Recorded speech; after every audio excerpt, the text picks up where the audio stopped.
Welcome to Empires Explained, a channel dedicated to uncovering the mysteries behind the rise and fall of the greatest empires in human history. Don't forget to like the video, subscribe to the channel, and hit the notification bell for fascinating videos every Wednesday. The stage is set in the year 247 BC. The winds of change whisper across the vast expanses of the Iranian plateau. A new power emerges, the Parthian Empire. As the Seleucid Empire grappled with internal strife and external threats, a formidable force, led by a nomadic warrior named Arsaces, rises from the shadows to challenge the established order. The Seleucids, once heirs to the vast empire of Alexander the Great, now face a resilient adversary. The Parthians, with their prowess in mounted warfare and mastery of archery, posed a formidable challenge to the traditional Hellenistic military tactics. The unfolding saga of the Parthian Empire, marked by military prowess, diplomatic finesse, and cultural amalgamation, shapes the destiny of the Iranian plateau and beyond. In this video, we will unravel the rise of the Parthian Empire. Join us in exploring the intricacies of how Arsaces and his successors navigated the turbulent currents of the time, carving a path that would define the destiny of the Parthian Empire. Rise of the Empire. Within the Achaemenid and Seleucid empires is a region called Parthia. The region is located southeast of the Caspian Sea. By the time of the disastrous Seleucid invasion of Greece, the ethnic composition of this land has changed, with the indigenous people of this region being joined by a large number of nomadic incomers who travel from the east. Around 247 BC, the Seleucid governor, Andragoras, stages a revolt against the empire. Its success occurs partly because Antiochus is distracted by a conflict with King Ptolemy III of Egypt and could not spare the military forces needed to crush the rebellion. Andragoras, a Hellenistic Greek, declares Parthia an independent kingdom with himself as ruler. He now faces another internal revolt. Iranian leader Arsaces rises against him. In 238 BC, Andragoras dies, and Parthia is no longer under Greek rule and has become a proto-Iranian state. Between 210–209 BC, Antiochus III launches a campaign to bring Parthia under Seleucid rule. Partial success is achieved. Seleucid military forces make sufficient progress to force Parthian ruler Arsaces II to accept a peace treaty recognizing the authority of Antiochus III, placing Parthia in a subordinate role to the Seleucid Empire. However, it did not result in total control, as the same peace treaty also recognizes Arsaces II as the king of Parthia. For the next 20 years, Parthia remains a small state within the Seleucid Empire. However, in 191 BC, the power of the Seleucid Empire dramatically declines following a set of military defeats inflicted upon them by the Roman Republic and her allies. Within the weakened empire, Parthia begins the process of expansion to see it become a force to be reckoned with. Little did she know, however, that the Roman defeat of the Seleucid Empire would lead to the rise of a new empire that would become their bitter enemy for the next 400 years. The defeat of the Seleucids leads to the fire for independence spreading through the regions. Antiochus III's son and successor, Seleucus IV, attempts to reassert Seleucid control over the rebellious regions. While some fall to the power of the Seleucids, Parthia could not be moved. Upon the death of the Parthian king, Arsaces II, his nephew Priapatius takes his place until his death in 176 BC. Priapatius is succeeded by his son, Phraates, who rules the Parthian land for 10 years. For the first time in Parthian history, the little land expands, conquering the Iranian tribe known as the Ahmadians, as well as taking territory in the Alborz Mountains, and even reconquered Hyrcania, previously held by the Seleucid Empire. A huge move to establish her dominance, it would be Phraates' brother, Mithridates, that would take Parthia from being a region within the Seleucid Empire to being an empire in her own right. The territory Mithridates rules is small, with little to distinguish her from other regions struggling from independence from the declining Seleucid Empire. One of those regions is the Greco-Bactria, a Hellenistic kingdom formed under the Achaemenid Empire.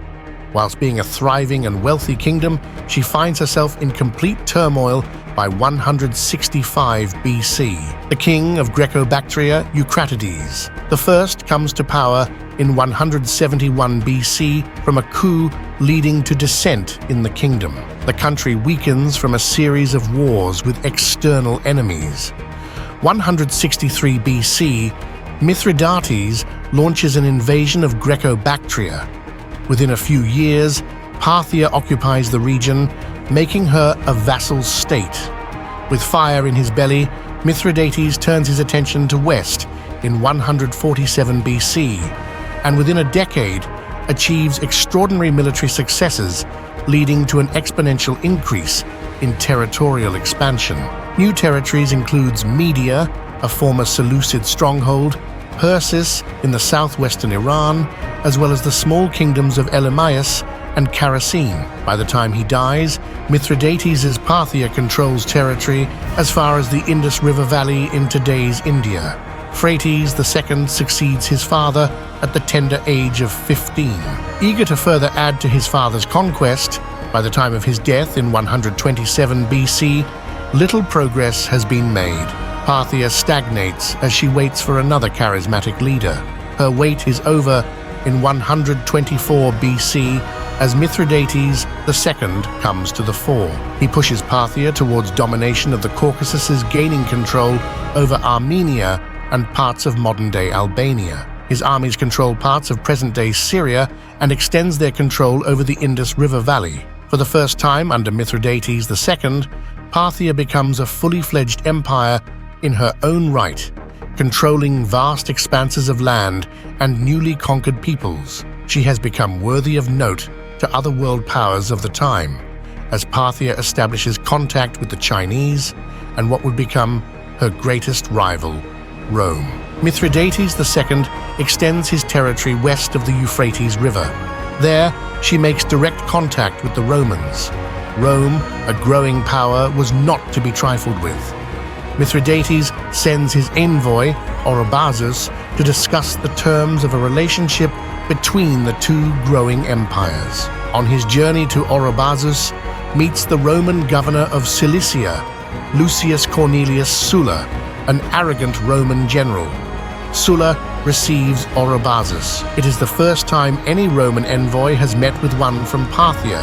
However, his treatment is not that of an envoy from a burgeoning empire, but that of a beggar looking for favors from the mighty Romans.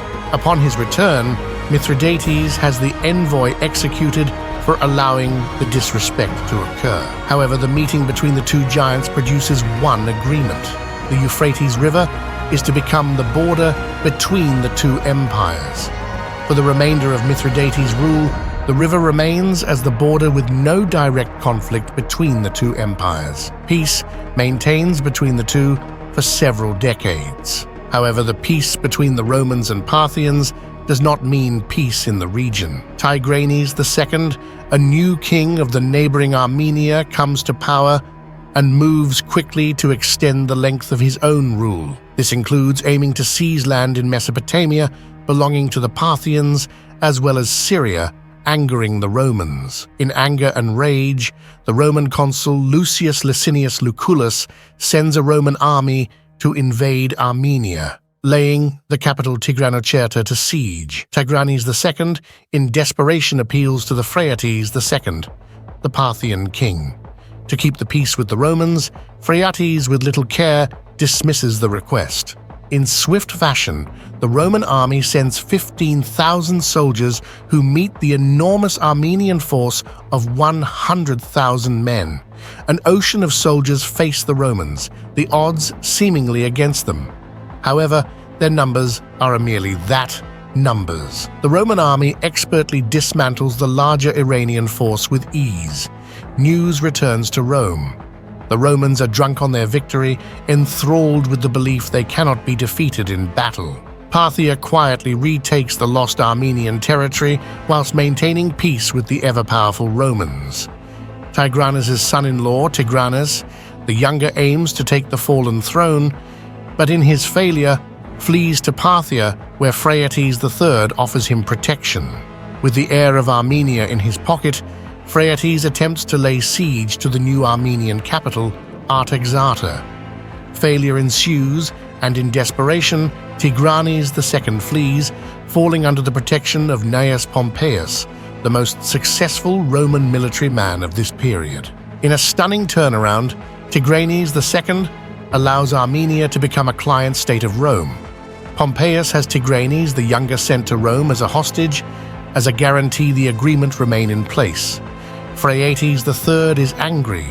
He demands Tigranes the younger returns to him. Pompeius refuses. This does not sit well with the Parthian king. He has to respond. Phraates sends a Parthian army into Corduene that sits under Roman control. Whether a battle occurs or not is unknown to the pages of history. What is clear is that the Parthians' invasion of Corduene is aborted, leaving the Romans suspicious of the Parthian desire to expand. The Parthian ambition has been insulted.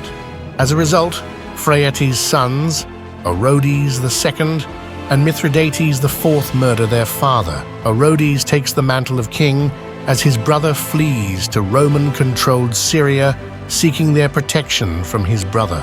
A direct conflict between the two empires increases in possibility as the agreement between the two is broken. The Romans have shown their decisiveness and brutality in battle with the Armenians. The Parthians know they cannot match them. Parthian military power. The Parthians' military strength lies in her cavalry with a small infantry as support. This stands in stark contrast to contemporary armies of the time, whose armies consisted of large infantry and small cavalries. The Parthian cavalry consists of two types. The first is the heavy cavalry, the cataphracts, which are mounted by knights armed with 12 feet long lance tips with a dagger point. They are shock troops that are used in dense formations to break through enemy infantry units. The other type is the horse archers, who carry few weapons other than a bow. Whilst lacking in protection, the Parthians are fortunate. Their bows are lethal, capable of penetrating the armor of most ancient troops. Their strategy is simple. The all-cavalry doctrine has the horse archers rain a lethal barrage of arrows on the enemy, always moving, never allowing themselves to make direct contact with the enemy formation. Trained Parthian archers fire multiple arrows per minute as camel trains with additional arrows replenish the horse archers. With the enemy sufficiently weakened, the cataphracts are sent in to break the formation and deliver the final blow. A successful strategy in their dealings with the Iranians, it was untested in the face of the mighty Romans. An all-cavalry forces gives the Parthians speedy mobility, as most armies were restricted to the speed of their armies marching. The horseshoe, invented in the 1st century BC, gives the cavalry ever more speed. With claims the Parthian army could cover 350 kilometers in 4 days. The clash to come between the Romans and the Parthians is a conflict of two empires and two styles. The Parthians depending on their high-speed cavalry and the Romans on their well-trained infantry. 53 BC arrives. The Romans remain an undefeated, formidable force. Finally, they meet. Crassus and the Battle of Carrhae.